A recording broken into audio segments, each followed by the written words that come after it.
The Adventure of the Priory School by Arthur Conan Doyle. Narrated by Peter Silverleaf. We have had some dramatic entrances and exits upon our small stage at Baker Street, but I cannot recollect anything more sudden and startling than the first appearance of Thornycroft Huxtable, M.A., Ph.D., etc. His card, which seemed too small to carry the weight of his academic distinctions, preceded him by a few seconds, and then he entered himself. So large, so pompous, and so dignified that he was the very embodiment of self-possession and solidity. And yet his first action, when the door had closed behind him, was to stagger against the table, whence he slipped down upon the floor, and there was that majestic figure prostrate and insensible upon our bearskin hearthrug. We had sprung to our feet, and for a few moments we stared in silent amazement at this ponderous piece of wreckage, which told of some sudden and fatal storm far out on the ocean of life. Then Holmes hurried with a cushion for his head, and I with brandy for his lips. The heavy white face was seamed with lines of trouble, and hanging pouches under the closed eyes were leaden in colour. The loose mouth drooped dolorously at the corners. The rolling chins were unshaven. Collar and shirt bore the grime of a long journey, and the hair bristled unkempt from the well-shaped head. It was a sorely stricken man who lay before us. "What is it, Watson?" asked Holmes. "Absolute exhaustion, possibly mere hunger and fatigue," said I, with my finger on the thready pulse, where the stream of life trickled thin and small. "Return ticket from Mackleton in the north of England," said Holmes, drawing it from the watch-pocket. "It is not 12 o'clock yet. He has certainly been an early starter." The puckered eyelids had begun to quiver, and now a pair of vacant grey eyes looked up at us. An instant later the man had scrambled onto his feet, his face crimson with shame. "Forgive my weakness, Mr. Holmes. I have been a little overwrought. Thank you if I might have a glass of milk and a biscuit. I have no doubt that I should be better. I came personally, Mr. Holmes, in order to ensure that you would return with me. I feared that no telegram would convince you of the absolute urgency of the case." "When you are quite restored." "I am quite well again. I cannot imagine how I came to be so weak. I wish you, Mr. Holmes, to come to Mackleton with me by the next train." My friend shook his head. "My colleague, Dr. Watson, could tell you that we are very busy at present. I am retained in this case of the Ferrers documents, and the Abergavenny murder is coming up for trial. Only a very important issue could call me from London at present." "Important?" Our visitor threw up his hands. "Have you heard nothing of the abduction of the only son of the Duke of Holdernesse?" "What? The late cabinet minister?" "Exactly. We had tried to keep it out of the papers, but there was some rumour in the Globe last night. I thought it might have reached your ears." Holmes shot out his long, thin arm and picked out volume H in his Encyclopedia of Reference. "Holdernesse, 6th Duke, K.G., P.C. Half the alphabet. Baron Beverley, Earl of Carston. Dear me, what a list. Lord Lieutenant of Hallamshire since 1900. Married Edith, daughter of Sir Charles Appledore, 1888. Heir and only child, Lord Saltire. Owns about 250,000 acres. Minerals in Lancashire and Wales. Address, Carlton House Terrace, Holdernesse Hall, Hallamshire. Carston Castle, Bangor, Wales. Lord of the Admiralty, 1872. Chief Secretary of State for... Well, well, this man is certainly one of the greatest subjects of the Crown." "The greatest, and perhaps the wealthiest. I am aware, Mr. Holmes, that you take a very high line in professional matters, and that you are prepared to work for the work's sake. I may tell you, however, that His Grace has already intimated that a cheque for £5,000 will be handed over to the person who can tell him where his son is, and another 1,000 to him who can name the man or men who have taken him." "It is a princely offer," said Holmes. Watson, I think that we shall accompany Dr. Huxtable back to the north of England. And now, Dr. Huxtable, when you have consumed that milk, you will kindly tell me what has happened, when it happened, how it happened, and finally what Dr. Thornycroft Huxtable of the Priory School near Mackleton has to do with the matter, and why he comes 3 days after an event — the state of your chin gives the date — to ask for my humble services. Our visitor had consumed his milk and biscuits. The light had come back to his eyes and the colour to his cheeks, as he set himself with great vigour and lucidity to explain the situation. I must inform you, gentlemen, that the Priory is a preparatory school of which I am the founder and principal. Huxtable's sidelights on Horace may possibly recall my name to your memories. The Priory is, without exception, the best and most select preparatory school in England.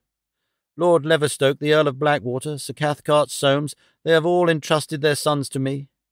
But I felt that my school had reached its zenith when, weeks ago, the Duke of Holderness sent Mr. James Wilder, his secretary, with the intimation that young Lord Saltire, 10 years old, his only son and heir, was about to be committed to my charge. Little did I think that this would be the prelude to the most crushing misfortune of my life. On May the 1st the boy arrived, that being the beginning of the summer term. He was a charming youth, and he soon fell into our ways. I may tell you, I trust that I am not indiscreet, but half-confidences are absurd in such a case, that he was not entirely happy at home.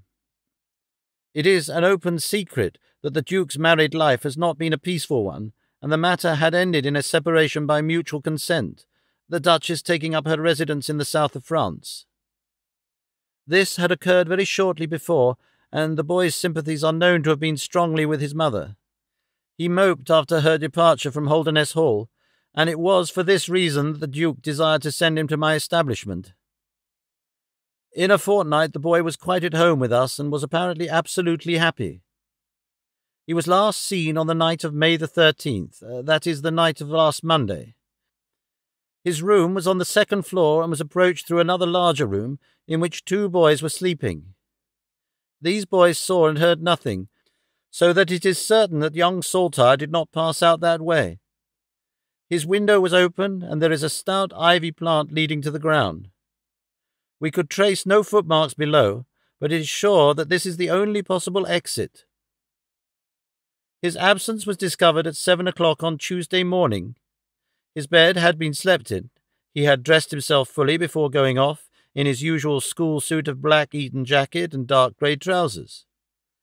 There were no signs that anyone had entered the room, and it is quite certain that anything in the nature of cries or a struggle would have been heard, since Caunter, the elder boy in the inner room, is a very light sleeper. When Lord Saltire's disappearance was discovered, I at once called a roll of the whole establishment, boys, masters, and servants. It was then that we ascertained that Lord Saltire had not been alone in his flight. Heidegger, the German master, was missing. His room was on the second floor at the farther end of the building, facing the same way as Lord Saltire's. His bed had also been slept in, but he had apparently gone away partly dressed, since his shirt and socks were lying on the floor. He had undoubtedly let himself down by the ivy, for we could see the marks of his feet where he had landed on the lawn. His bicycle was kept in a small shed beside this lawn, and it was also gone. He had been with me for 2 years, and came with the best references, but he was a silent, morose man, not very popular with either masters or boys. No trace could be found of the fugitives, and now, on Thursday morning, we are as ignorant as we were on Tuesday.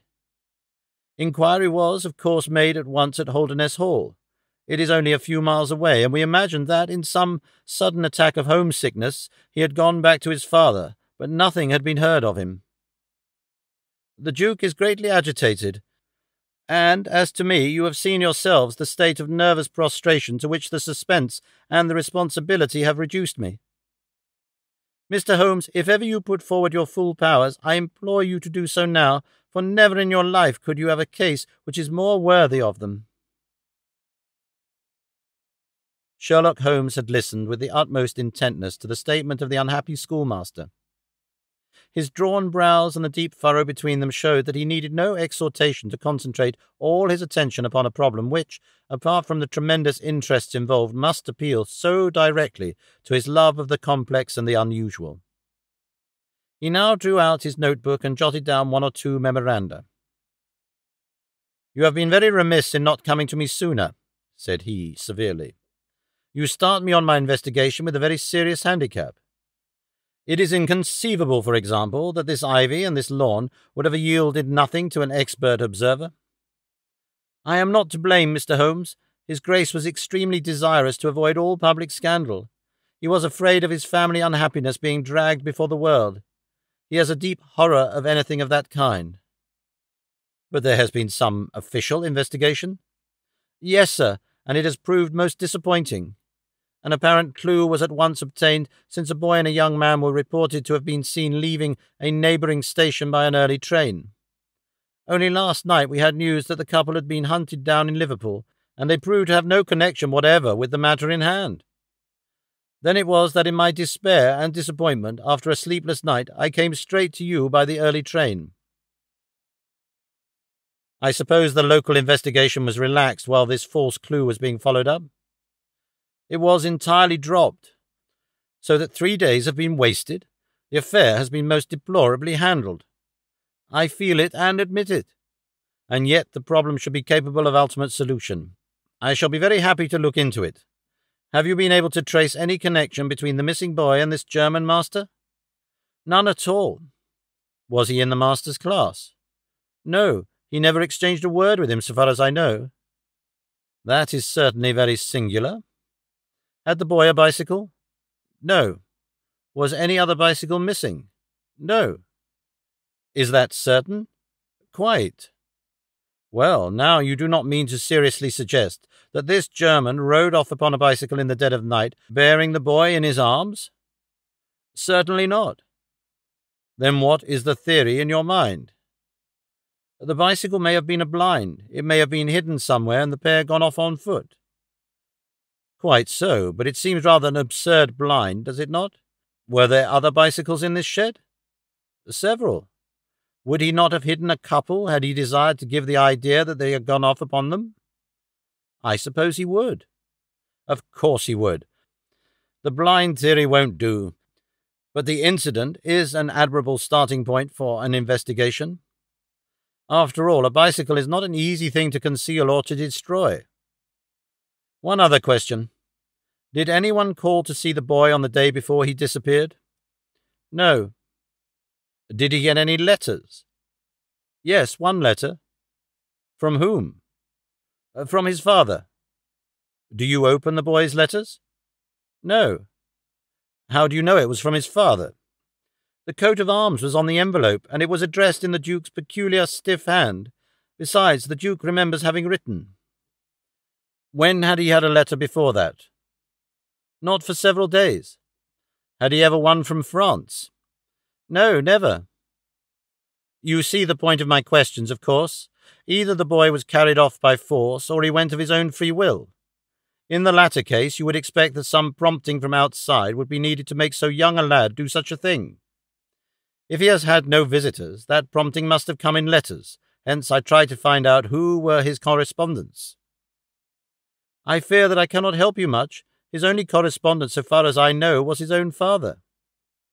"Who wrote to him on the very day of his disappearance. Were the relations between father and son very friendly?" "His Grace is never very friendly with anyone. He is completely immersed in large public questions, and is rather inaccessible to all ordinary emotions. But he always was kind to the boy in his own way." "But the sympathies of the latter were with the mother?" "Yes." "Did he say so?" "No." "The Duke, then?" "Good heaven, no." "How, then, could you know?" "I have had some confidential talks with Mr. James Wilder, his Grace's secretary. It was he who gave me the information about Lord Saltire's feelings." "I see.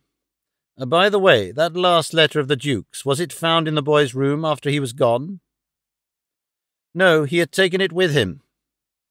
I think, Mr. Holmes, it is time that we were leaving for Euston." I will order a four-wheeler. In a quarter of an hour we shall be at your service.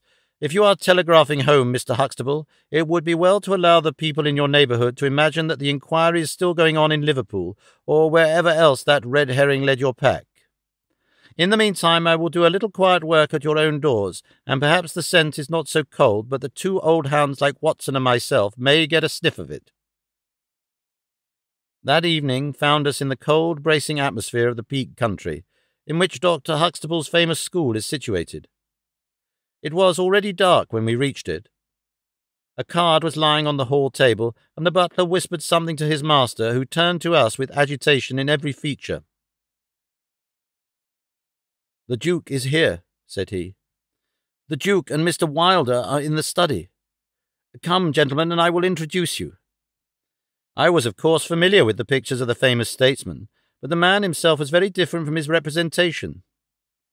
He was a tall and stately person, scrupulously dressed, with a drawn, thin face, and a nose which was grotesquely curved and long. His complexion was of a dead pallor, which was more startling by contrast with a long, dwindling beard of vivid red, which flowed down over his white waistcoat, with his watch-chain gleaming through its fringe. Such was the stately presence who looked stonily at us from the centre of Dr. Huxtable's hearthrug. Beside him stood a very young man whom I understood to be Wilder, the private secretary. He was small, nervous, alert, with intelligent light blue eyes and mobile features. It was he who at once, in an incisive and positive tone, opened the conversation. "I called this morning, Dr. Huxtable, too late to prevent you from starting for London. I learned that your object was to invite Mr. Sherlock Holmes to undertake the conduct of this case. His Grace is surprised, Dr. Huxtable, that you have taken such a step without consulting him.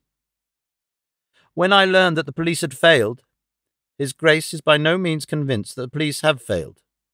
But surely, Mr. Wilder, you are well aware, Dr. Huxtable, that His Grace is particularly anxious to avoid all public scandal. He prefers to take as fewer people as possible into his confidence." "The matter can be easily remedied," said the browbeaten doctor. "Mr. Sherlock Holmes can return to London by the morning train." "Hardly that, Doctor, hardly that," said Holmes in his blandest voice. "This northern air is invigorating and pleasant, so I propose to spend a few days upon your moors, and to occupy my mind as best I may. Whether I have the shelter of your roof or the village inn is, of course, for you to decide."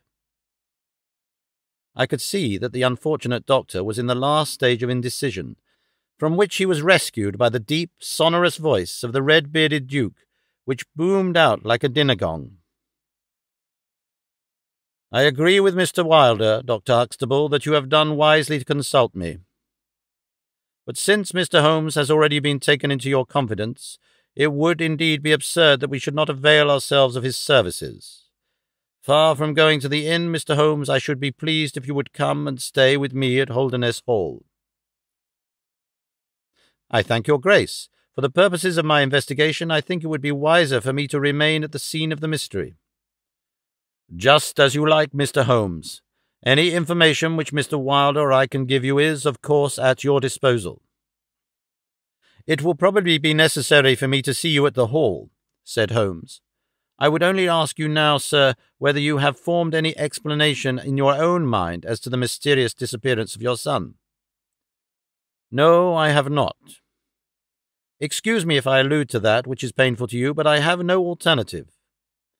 Do you think that the Duchess had anything to do with the matter?" The great minister showed imperceptible hesitation. "I do not think so," he said at last. "The other most obvious explanation is that the child has been kidnapped for the purpose of levying ransom. You have not had any demand of the sort?" "No, sir." "One more question, Your Grace. I understand that you wrote to your son upon the day when this incident occurred." "No, I wrote upon the day before." "Exactly. But he received it on that day?" "Yes."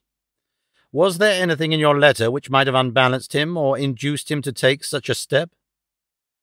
"No, sir, certainly not." "Did you post that letter yourself?" The nobleman's reply was interrupted by his secretary, who broke in with some heat. "His Grace is not in the habit of posting letters himself," said he. This letter was laid with others upon the study table, and I myself put them in the post-bag." "You are sure this one was among them?" "Yes, I observed it." "How many letters did your Grace write that day?" 20 or 30. I have a large correspondence, but surely this is somewhat irrelevant." "Not entirely," said Holmes. "For my own part," the Duke continued, "I have advised the police to turn their attention to the south of France. I have already said that I do not believe that the Duchess would encourage so monstrous an action, but the lad had the most wrong-headed opinions, and it is possible that he may have fled to her, aided and abetted by this German. I think, Dr. Huxtable, that we will now return to the hall." I could see there were other questions which Holmes would have wished to put, but the nobleman's abrupt manner showed that the interview was at an end. It was evident that to his intensely aristocratic nature this discussion of his intimate family affairs with a stranger was most abhorrent, and that he feared lest every fresh question would throw a fiercer light into the discreetly shadowed corners of his ducal history. When the nobleman and his secretary had left, my friend flung himself at once with characteristic eagerness into the investigation. The boy's chamber was carefully examined, and yielded nothing save the absolute conviction that it was only through the window that he could have escaped. The German master's room and effects gave no further clue. In his case, a trailer of ivy had given way under his weight, and we saw by the light of a lantern the mark on the lawn where his heels had come down. That one dint in the short green grass was the only material witness left of this inexplicable nocturnal flight. Sherlock Holmes left the house alone, and only returned after 11. He had obtained a large ordnance map of the neighbourhood, and this he brought into my room, where he laid it out on the bed, and, having balanced the lamp in the middle of it, he began to smoke over it, and occasionally point out objects of interest with the reeking amber of his pipe. "This case grows upon me, Watson," said he. "There are decidedly some points of interest in connection with it. In this early stage, I want you to realize those geographical features which may have a good deal to do with our investigation. Look at this map. This dark square is the Priory School. I'll put a pin in it. Now, this line is the main road.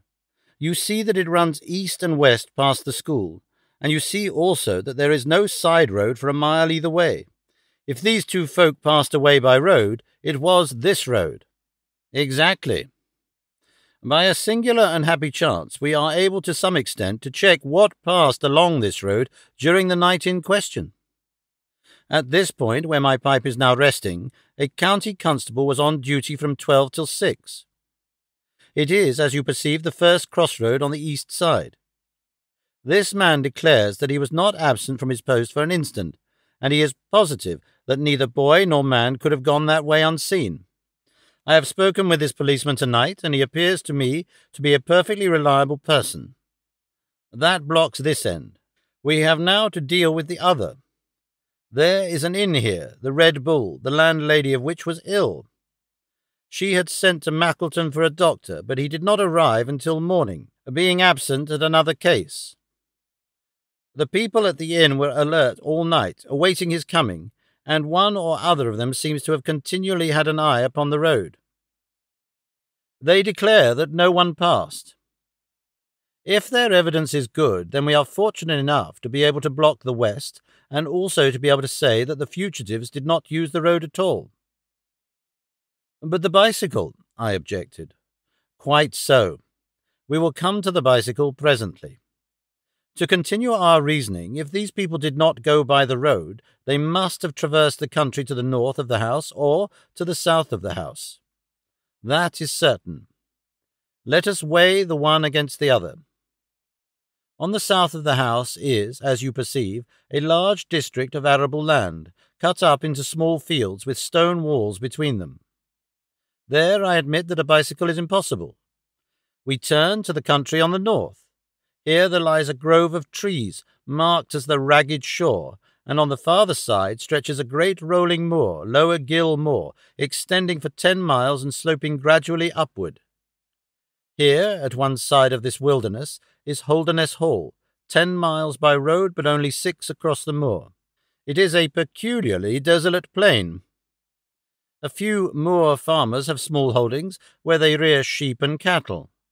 Except these, the plover and the curlew are the only inhabitants until you come to the Chesterfield high road. There is a church there, you see, a few cottages and an inn. Beyond that the hills become precipitous. Surely it is here to the north that our quest must lie. But the bicycle, I persisted. Well, well, said Holmes impatiently, a good cyclist does not need a high road. The moor is intersected with paths, and the moon was at the full.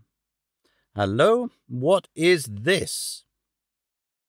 There was an agitated knock at the door, and an instant afterwards Dr. Huxtable was in the room. In his hand he held a blue cricket cap with a white chevron on the peak. At last we have a clue, he cried. Thank heaven, at last we are on the dear boy's track. It is his cap. Where was it found? In the van of the gypsies who camped on the moor. They left on Tuesday. Today the police traced them down and examined their caravan. This was found.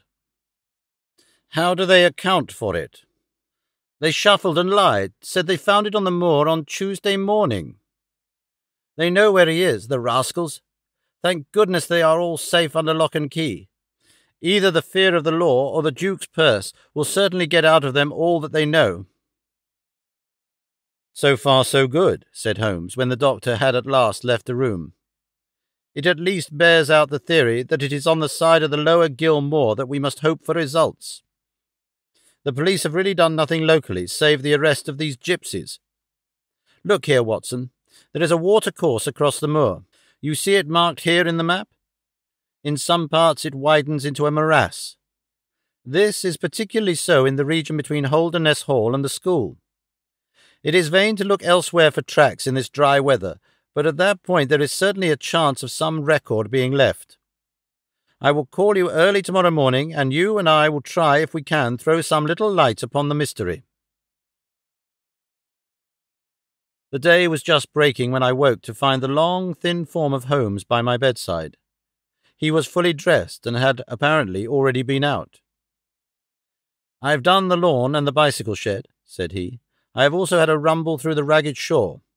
Now, Watson, there is cocoa ready in the next room. I must beg you to hurry, for we have a great day before us.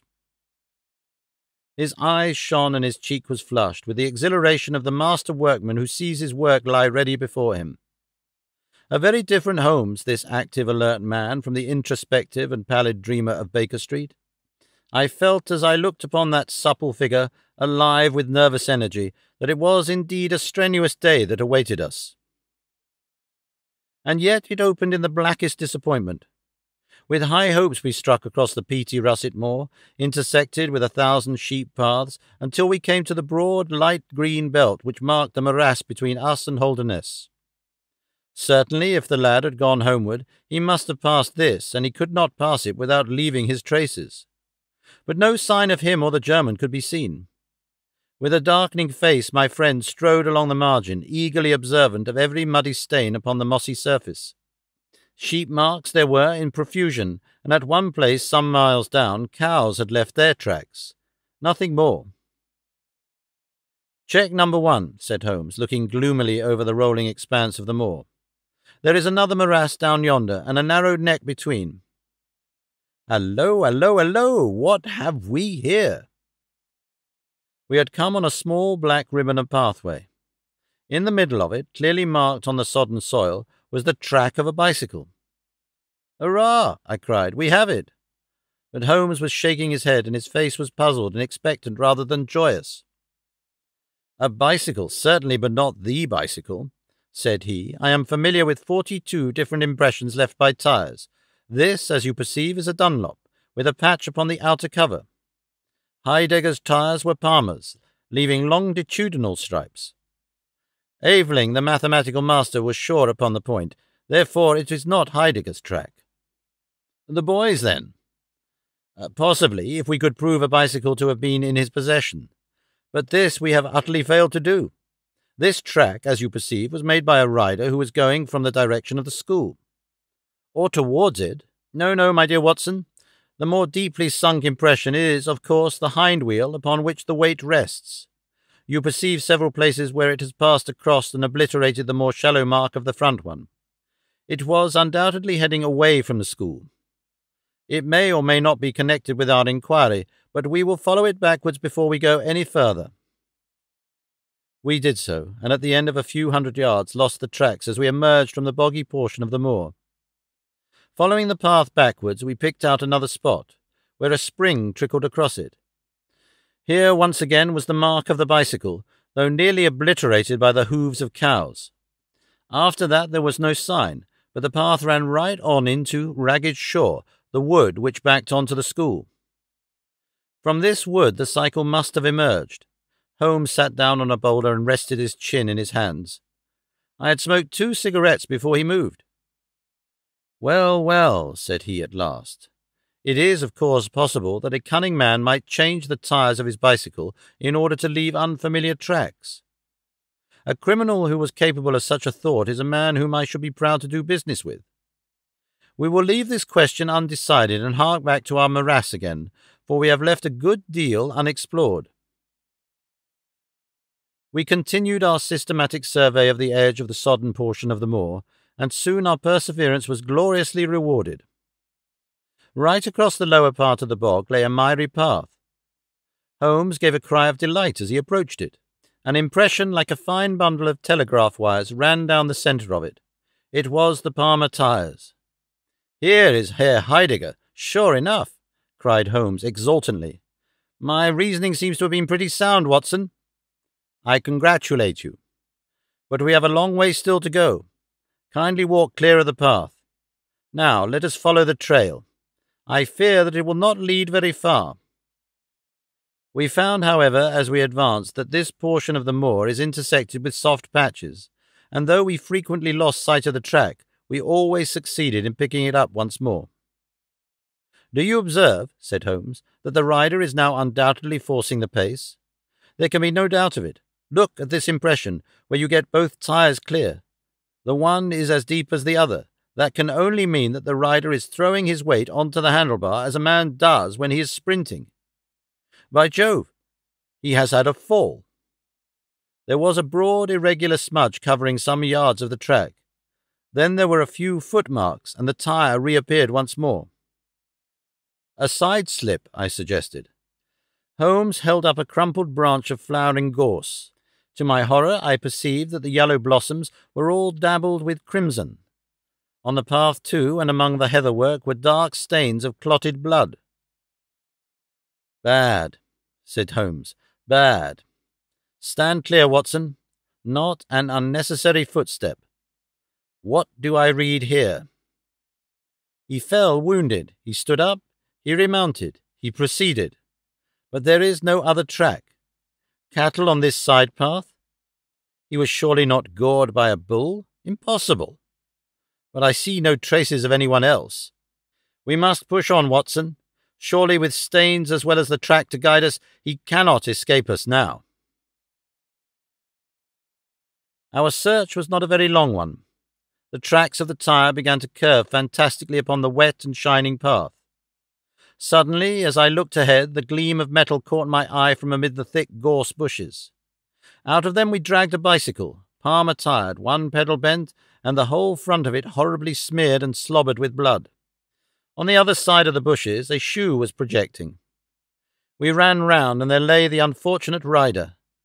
He was a tall man, full-bearded, with spectacles, one glass of which had been knocked out. The cause of his death was a frightful blow upon the head, which had crushed in part of his skull. That he could have gone on after receiving such an injury said much for the vitality and courage of the man. He wore shoes but no socks, and his open coat disclosed a nightshirt beneath it. It was undoubtedly the German master. Holmes turned the body over reverently and examined it with great attention. He then sat in deep thought for a time, and I could see by his ruffled brow that this grim discovery had not, in his opinion, advanced us as much in our inquiry. "It is a little difficult to know what to do, Watson," said he at last. My own inclinations are to push this inquiry on, for we have already lost so much time that we cannot afford to waste another hour. On the other hand, we are bound to inform the police of the discovery, and to see that this poor fellow's body is looked after. I could take a note back, but I need your company and assistance. Wait a bit. There is a fellow cutting peat up yonder. Bring him over here, and he will guide the police. I brought the peasant across, and Holmes dispatched the frightened man with a note to Dr. Huxtable. Now, Watson, said he, we have picked up 2 clues this morning. One is the bicycle with the Palmer tire, and we see what that has led to. The other is the bicycle with the patched Dunlop. Before we start to investigate that, let us try to realize what we do know, so as to make the most of it and to separate the essential from the accidental. First of all, I wish to impress upon you that the boy certainly left of his own free will. He got down from his window and he went off, either alone or with someone. That is sure. I assented. Well, now, let us turn to this unfortunate German master.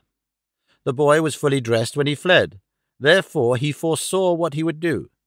But the German went without his socks. He certainly acted on very short notice. Undoubtedly. Why did he go? Because from his bedroom window he saw the flight of the boy, because he wished to overtake him and bring him back. He seized his bicycle, pursued the lad, and in pursuing him met his death. So it would seem. Now I come to the critical part of my argument. The natural action of a man in pursuing a little boy would be to run after him. He would know that he could overtake him. But the German does not do so. He turns to his bicycle. I am told that he was an excellent cyclist. He would not do this if he did not see that the boy had some swift means of escape. The other bicycle. Let us continue our reconstruction. He meets his death 5 miles from the school, not by a bullet, mark you, which even a lad might conceivably discharge, but by a savage blow dealt by a vigorous man. The lad then had a companion in his flight, and the flight was a swift one, since it took 5 miles before an expert cyclist could overtake them. Yet we survey the ground round the scene of the tragedy.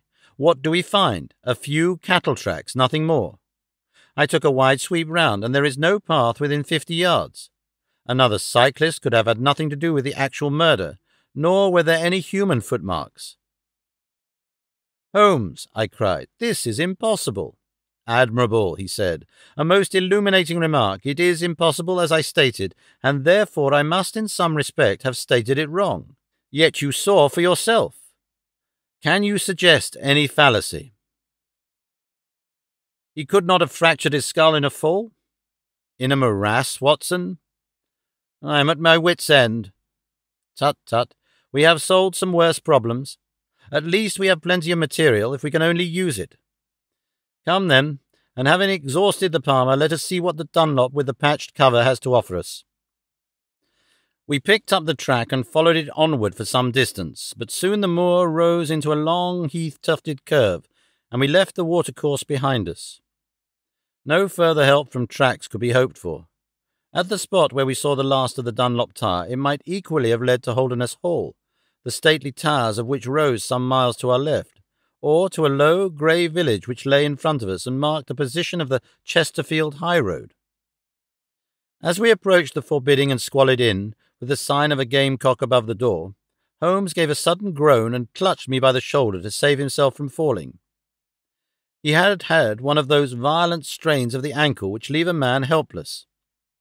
With difficulty he limped up to the door, where a squat, dark, elderly man was smoking a black clay pipe. "How are you, Mr. Reuben Hayes?" said Holmes. "Who are you, and how did you get my name so pat?" The countryman answered with a suspicious flash of a pair of cunning eyes. "It's printed on the board above your head. It's easy to see a man who is master of his own house. I suppose you haven't such a thing as a carriage in your stables?" "No, I have not." "I can hardly put my foot to the ground." "Don't put it to the ground." "But I can't walk." "Well, then hop." Mr. Reuben Hayes' manner was far from gracious, but Holmes took it with admirable good humour. "Look here, my man," said he. "This is really rather an awkward fix for me. I don't mind how I get on. "Neither do I," said the morose landlord. "The matter is very important. I would offer you a sovereign for the use of a bicycle." The landlord pricked up his ears. "Where do you want to go?" "To Holderness Hall." "Pals of the Duke, I suppose," said the landlord, surveying our mud-stained garments with ironical eyes. Holmes laughed good-naturedly. "He'll be glad to see us anyhow." "Why?" "Because we bring him news of his lost son." The landlord gave a very visible start. "What, you're on his track?" "He has been heard of in Liverpool. They expect to get him every hour." Again a swift change passed over the heavy, unshaven face. His manner was suddenly genial. "I've less reason to wish the Duke well than most men," said he, "for I was head coachman once, and cruel bad he treated me. It was him that sacked me without a character on the word of a lying corn chandler. But I'm glad to hear that the young lord was heard of in Liverpool, and I'll help you take the news to the Hall." "Thank you," said Holmes. "We'll have some food first, then you can bring round the bicycle." "I haven't got a bicycle." Holmes held up a sovereign. "I tell you, man, that I haven't got one. I'll let you have 2 horses as far as the Hall." "Well, well," said Holmes. "We'll talk about it when we've had something to eat." When we were left alone in the stone-flagged kitchen, it was astonishing how rapidly that sprained ankle recovered. It was nearly nightfall, and we had eaten nothing since early morning, so that we spent some time over our meal. Holmes was lost in thought, and once or twice he walked over to the window and stared earnestly out. It opened onto a squalid courtyard. In the far corner was a smithy, where a grimy lad was at work. On the other side were the stables. Holmes had sat down again after one of these excursions when he suddenly sprang out of his chair with a loud exclamation. "By heaven, Watson, I believe I've got it!" he cried. Yes, it must be so. Watson, do you remember seeing any cow tracks today?" "Yes, several." "Where?" "Well, everywhere. They were at the morass, and again on the path, and again near where poor Heidegger met his death." "Exactly. Well now, Watson, how many cows did you see on the moor?" "I don't remember seeing any." "Strange, Watson, that we should see tracks all along our line, but never a cow on the whole moor." "Very strange, Watson, eh?" "Yes, it is strange. Now, Watson, make an effort, throw your mind back. Can you see those tracks upon the path?" "Yes, I can. Can you recall that the tracks were sometimes like that, Watson?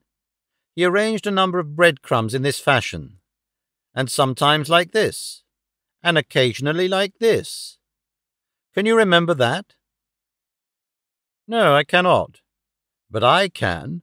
I could swear to it. However, we will go back at our leisure and verify it. What a blind beetle I have been not to draw my conclusion." "And what is your conclusion?" "Only that it is a remarkable cow which walks, canters, and gallops. By George, Watson, it was no brain of a country publican that thought out such a blind as that. The coast seems to be clear, save for that lad in the smithy. Let us slip out and see what we can see." There were 2 rough-haired, unkempt horses in the tumble-down stable. Holmes raised the hind leg of one of them and laughed out loud.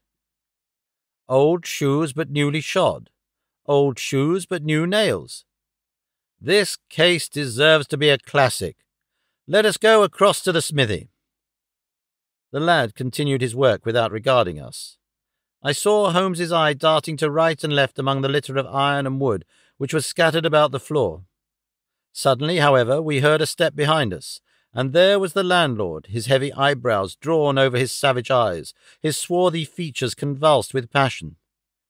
He held a short, metal-beaded stick in his hand, and he advanced in so menacing a fashion that I was right glad to feel the revolver in my pocket.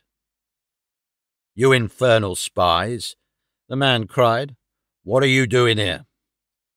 "Why, Mr. Reuben Hayes," said Holmes coolly, "one might think that you were afraid of our finding something out." The man mastered himself with a violent effort, and his grim mouth loosened into a false laugh, which was more menacing than his frown. "You're welcome to all you can find out in my smithy," said he.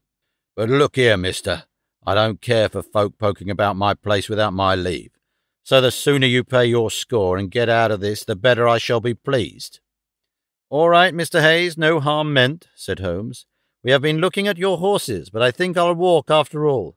It's not far, I believe." "Not more than 2 miles to the Hall gates. That's the road to the left." He watched us with sullen eyes until we left his premises. We did not go very far along the road, for Holmes stopped the instant that the curve hid us from the landlord's view. "We were warm, as the children say, at that inn," said he. "I seem to grow colder every step that I take away from it. No, I can't possibly leave it." "I am convinced," said I, "that this Reuben Hayes knows all about it. A more self-evident villain I never saw." "Oh, he impressed you in that way, did he? There are the horses, there is the smithy. Yet it is an interesting place, this Fighting Cock. I think we shall have another look at it in an unobtrusive way." A long, sloping hillside, dotted with grey limestone boulders, stretched behind us. We turned off the road and were making our way up the hill when, looking in the direction of Holderness Hall, I saw a cyclist coming swiftly along. "Get down, Watson," cried Holmes, with a heavy hand upon my shoulder. We had hardly sunk from view when the man flew past us on the road. Amid a rolling cloud of dust I caught a glimpse of a pale, agitated face. A face with horror in every lineament, the mouth open, the eyes staring wildly in front. It was like some strange caricature of the dapper James Wilder whom we had seen the night before.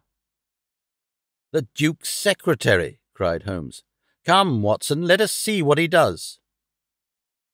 We scrambled from rock to rock until in a few moments we had made our way to a point from which we could see the front door of the inn. Wilder's bicycle was leaning against the wall beside it. No one was moving about the house, nor could we catch a glimpse of any faces at the windows. Slowly the twilight crept down as the sun sank behind the high towers of Holderness Hall. Then, in the gloom, we saw the 2 side lamps of a trap light up in the stable yard of the inn, and shortly afterwards heard the rattle of hoofs as it wheeled out into the road and tore off at a furious pace in the direction of Chesterfield. "What do you make of that, Watson?" Holmes whispered. "It looks like a flight." "A single man in a dog-cart, so far as I could see. Well, it certainly was not Mr. James Wilder, for there he is at the door." A red square of light had sprung out of the darkness. In the middle of it was the black figure of the secretary, his head advanced, peering out into the night. It was evident that he was expecting someone. Then, at last, there were steps in the road. A second figure was visible for an instant against the light. The door shut, and all was black once more. 5 minutes later, a lamp was lit in a room upon the first floor. "It seems to be a curious class of custom that is done by the Fighting Cock," said Holmes. "The bar is on the other side." "Quite so. These are what one may call the private guests.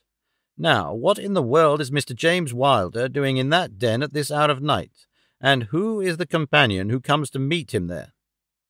Come, Watson, we must really take a risk and try to investigate this a little more closely." Together we stole down to the road and crept across to the door of the inn. The bicycle still leaned against the wall. Holmes struck a match and held it to the back wheel, and I heard him chuckle as the light fell upon a patched Dunlop tire. Up above us was the lighted window.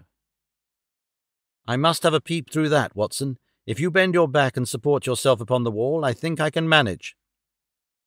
An instant later his feet were on my shoulders, but he was hardly up before he was down again. "Come, my friend," said he, "our day's work has been quite long enough. I think we have gathered all that we can. It's a long walk to the school, and the sooner we get started, the better." He hardly opened his lips during that weary trudge across the moor. Nor would he enter the school when he reached it, but went on to Mackleton Station, whence he could send some telegrams. Late at night I heard him consoling Dr. Huxtable, prostrated by the tragedy of his master's death, and later still, he entered my room as alert and vigorous as he had been when he started in the morning. "All goes well, my friend," said he. "I promise that before tomorrow evening we shall have reached the solution of the mystery." At 11 o'clock next morning, my friend and I were walking up the famous yew avenue of Holderness Hall. We were ushered through the magnificent Elizabethan doorway and into his Grace's study. There we found Mr. James Wilder, demure and courtly, but with some trace of that wild terror of the night before still lurking in his furtive eyes and in his twitching features. "You have come to see his Grace? I am sorry, but the fact is that the Duke is far from well. He has been very much upset by the tragic news. We received a telegram from Dr. Huxtable yesterday afternoon, which told us of your discovery." "I must see the Duke, Mr. Wilder." "But he is in his room." "Then I must go to his room." "I believe he is in bed." "I will see him there." Holmes' cold and inexorable manner showed the secretary that it was useless to argue with him. "Very good, Mr. Holmes. I will tell him that you are here." After an hour's delay, the great nobleman appeared. His face was more cadaverous than ever, his shoulders had rounded, and he seemed to be an altogether older man than he had been the morning before. He greeted us with a stately curtsy and seated himself at his desk, his red beard streaming down on the table. "Well, Mr. Holmes," said he. But my friend's eyes were fixed upon the secretary, who stood by his master's chair. "I think, Your Grace, that I could speak more freely in Mr. Wilder's absence." The man turned a shade paler and cast a malignant glance at Holmes. "If Your Grace wishes." Yes, you had better go. Now, Mr. Holmes, what have you to say?" My friend waited until the door had closed behind the retreating secretary. "The fact is, Your Grace," said he, "that my colleague, Dr. Watson, and myself had an assurance from Dr. Huxtable that a reward had been offered in this case. I should like to have this confirmed from your own lips." "Certainly, Mr. Holmes." "It amounted, if I am correctly informed, to £5,000 to anyone who will tell you where your son is." "Exactly." "And another 1,000 to the man who will name the person or persons who keep him in custody." "Exactly." "Under the latter heading is included, no doubt, not only those who may have taken him away, but also those who conspire to keep him in his present position." Yes, cried the Duke impatiently. "If you do your work well, Mr. Sherlock Holmes, you will have no reason to complain of niggardly treatment." My friend rubbed his thin hands together with an appearance of avidity, which was a surprise to me, who knew his frugal tastes. "I fancy that I see your Grace's cheque-book upon the table," said he. "I should be glad if you would make me out a cheque for £6,000. It would be as well, perhaps, for you to cross it. The Capital and Counties Bank, Oxford Street branch, are my agents." His Grace sat very stern and upright in his chair and looked stonily at my friend. "Is this a joke, Mr. Holmes? It is hardly a subject for pleasantry." "Not at all, Your Grace. I was never more earnest in my life." "What do you mean, then?" "I mean that I have earned the reward. I know where your son is, and I know some, at least, of those who are holding him."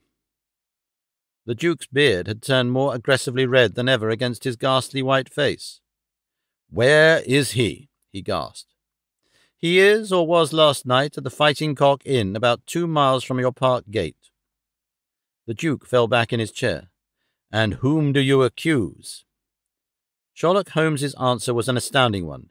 He stepped swiftly forward and touched the Duke upon the shoulder. "I accuse you," said he, "and now, Your Grace, I'll trouble you for that cheque." Never shall I forget the Duke's appearance as he sprang up and clawed with his hands like one who is sinking into an abyss. Then, with an extraordinary effort of aristocratic self-command, he sat down and sank his face in his hands. It was some minutes before he spoke. "How much do you know?" he asked at last, without raising his head. "I saw you together last night." "Does anyone else beside your friend know?" "I have spoken to no one." The Duke took a pen in his quivering fingers and opened his cheque-book. "I shall be as good as my word, Mr. Holmes. I am about to write your cheque, however unwelcome the information which you have gained may be to me. When the offer was first made, I little thought the turn which events might take. But you and your friend are men of discretion, Mr. Holmes. I hardly understand your Grace. I must put it plainly, Mr. Holmes. If only you two know of this incident, there is no reason why it should go any further. I think £12,000 is the sum that I owe you, is it not? But Holmes smiled and shook his head. I fear, your Grace, that matters can hardly be arranged so easily. There is the death of this schoolmaster to be accounted for. But James knew nothing of that. You cannot hold him responsible for that. It was the work of this brutal ruffian whom he had the misfortune to employ. I must take the view, your Grace, that when a man embarks upon a crime, he is morally guilty of any other crime which may spring from it. Morally, Mr. Holmes, no doubt you are right. But surely not in the eyes of the law. A man cannot be condemned for a murder at which he was not present, and which he loathes and abhors as much as you do. The instant that he heard of it, he made a complete confession to me. So filled was he with horror and remorse. He lost not an hour in breaking entirely with the murderer. Oh, Mr. Holmes, you must save him. You must save him. I'll tell you that you must save him. The Duke had dropped the last attempt at self-command and was pacing the room with a convulsed face and with his clenched hands raving in the air. At last he mastered himself and sat down once more at his desk. I appreciate your conduct in coming here before you spoke to anyone else, said he. At least we may take counsel how far we can minimize this hideous scandal. Exactly, said Holmes. I think, your Grace, that this can only be done by absolute frankness between us. I am disposed to help your Grace to the best of my ability, but in order to do so, I must understand to the last detail how the matter stands. I realize that your words applied to Mr. James Wilder, and that he is not the murderer. No, the murderer has escaped. Sherlock Holmes smiled demurely. Your Grace can hardly have heard of any small reputation which I possess, or you would not imagine that it is so easy to escape me. Mr. Reuben Hayes was arrested at Chesterfield on my information at 11 o'clock last night. I had a telegram from the head of the local police before I left the school this morning. The Duke leaned back in his chair and stared with amazement at my friend. You seem to have powers that are hardly human, said he. So Reuben Hayes is taken. I am right glad to hear it, if it will not react upon the fate of James. Your secretary? No, sir, my son. It was Holmes' turn to look astonished. I confess that this is entirely new to me, your Grace. I must beg you to be more explicit. I will conceal nothing from you. I agree with you that complete frankness, however painful it may be to me, is the best policy in this desperate situation to which James's folly and jealousy have reduced us. When I was a very young man, Mr. Holmes, I loved with such a love as comes only once in a lifetime. I offered the lady marriage, but she refused it on the grounds that such a match might mar my career. Had she lived, I would certainly never have married anyone else. She died and left this one child, whom for her sake I have cherished and cared for. I could not acknowledge the paternity to the world, but I gave him the best of educations, and since he came to manhood, I have kept him near my person. He surmised my secret, and has presumed ever since upon the claim which he has upon me, and upon his power of provoking a scandal which would be abhorrent to me. His presence had something to do with the unhappy issue of my marriage. Above all, he hated my young, legitimate heir from the first with a persistent hatred. You may well ask me why, under these circumstances, I still kept James under my roof. I answer that it was because I could see his mother's face in his, and that for her dear sake there was no end to my long suffering. All her pretty ways, too. There was not one of them which he could not suggest and bring back to my memory. I could not send him away. But I feared so much lest he should do Arthur, that is, Lord Saltire, a mischief, that I dispatched him for safety to Dr. Huxtable's school. James came into contact with his fellow Hayes because the man was a tenant of mine, and James acted as agent. The fellow was a rascal from the beginning, but in some extraordinary way James became intimate with him. He had always a taste for low company. When James determined to kidnap Lord Saltire, it was of this man's service that he availed himself. You remember that I wrote to Arthur upon that last day. Well, James opened the letter and inserted a note asking Arthur to meet him in a little wood called the Ragged Shaw, which is near to the school. He used the Duchess's name, and in that way got the boy to come. That evening James bicycled over. I am telling you what he has himself confessed to me. And he told Arthur, whom he met in the wood, that his mother longed to see him, that she was awaiting him on the moor, and that if he would come back into the wood at midnight, he would find a man with a horse who would take him to her. Poor Arthur fell into the trap.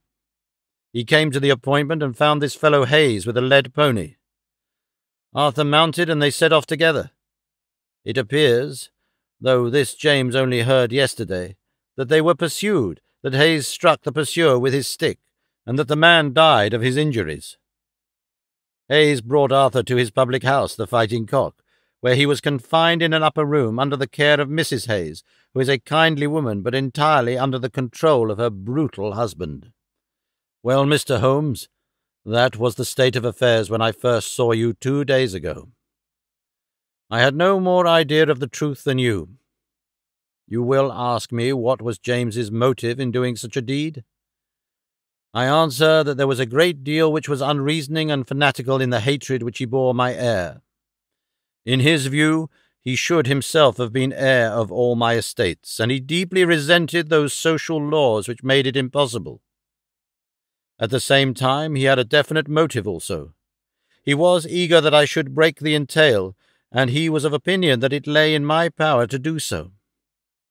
He intended to make a bargain with me, to restore Arthur if I would break the entail, and so make it possible for the estate to be left to him by will. He knew well that I should never willingly invoke the aid of the police against him. I say that he would have proposed such a bargain to me, but he did not actually do so, for events moved too quickly for him, and he had not time to put his plans into practice. What brought all his wicked scheme to wreck was your discovery of this man Heidegger's dead body. James was seized with horror at the news. It came to us yesterday as we sat together in this study. Dr. Huxtable had sent a telegram. James was so overwhelmed with grief and agitation that my suspicions, which had never been entirely absent, rose instantly to a certainty, and I taxed him with the deed. He made a complete, voluntary confession. Then he implored me to keep his secret for 3 days longer, so as to give his wretched accomplice a chance of saving his guilty life. I yielded, as I have always yielded, to his prayers, and instantly James hurried off to the Fighting Cock to warn Hayes and give him the means of flight. I could not go there by daylight without provoking comment, but as soon as night fell I hurried off to see my dear Arthur. I found him safe and well, but horrified beyond expression by the dreadful deed he had witnessed. In deference to my promise, and much against my will, I consented to leave him there for 3 days, under the charge of Mrs. Hayes, since it was evident that it was impossible to inform the police where he was without telling them also who was the murderer, and I could not see how that murderer could be punished without ruin to my unfortunate James. You asked for frankness, Mr. Holmes, and I have taken you at your word, for I have now told you everything, without an attempt at circumlocution or concealment. Do you in turn be as frank with me? I will, said Holmes. In the first place, your Grace, I am bound to tell you that you have placed yourself in a most serious position in the eyes of the law. You have condoned a felony, and you have aided the escape of a murderer, for I cannot doubt that any money which was taken by James Wilder to aid his accomplice in his flight came from your Grace's purse. The Duke bowed his assent. This is indeed a most serious matter. Even more culpable, in my opinion, your Grace, is your attitude towards your younger son. You leave him in this den for 3 days. Under solemn promises. What promises to such people as these? You have no guarantee that he will not be spirited away again. To humour your guilty elder son, you have exposed your innocent younger son to imminent and unnecessary danger. It was a most unjustifiable action. The proud Lord of Holderness was not accustomed to be so rated in his own ducal hall. The blood flushed into his high forehead, but his conscience held him dumb. I will help you, but on one condition only, is that you ring for the footman and let me give such orders as I like. Without a word, the Duke pressed the electric bell. A servant entered. You will be glad to hear, said Holmes, that your young master is found. It is the Duke's desire that the carriage shall go at once to the Fighting Cock Inn to bring Lord Saltire home. Now, said Holmes, when the rejoicing lackey had disappeared, having secured the future, we can afford to be more lenient with the past. I am not in an official position, and there is no reason, so long as the ends of justice are served, why I should disclose all that I know. As to Hayes, I say nothing. The gallows awaits him, and I would do nothing to save him from it. What he will divulge I cannot tell, but I have no doubt that your Grace could make him understand that it is to his interest to be silent. From the police point of view, he will have kidnapped the boy for the purpose of ransom. If they do not themselves find it, I see no reason why I should prompt them to take a broader point of view.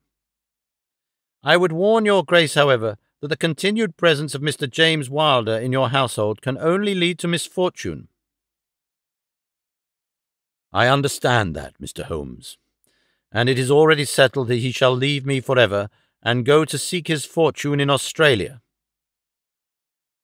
In that case, your Grace, since you have yourself stated that any unhappiness in your married life was caused by his presence, I would suggest that you make such amends as you can to the Duchess, and that you try to resume those relations which have been so unhappily interrupted. That also I have arranged, Mr. Holmes. I wrote to the Duchess this morning. In that case, said Holmes, rising, I think that my friend and I can congratulate ourselves upon several most happy results from our little visit to the north. There is one other small point upon which I desire some light. This fellow Hayes had shod his horses with shoes which counterfeited the tracks of cows. Was it from Mr. Wilder that he learned so extraordinary a device? The Duke stood in thought for a moment, with a look of intense surprise on his face.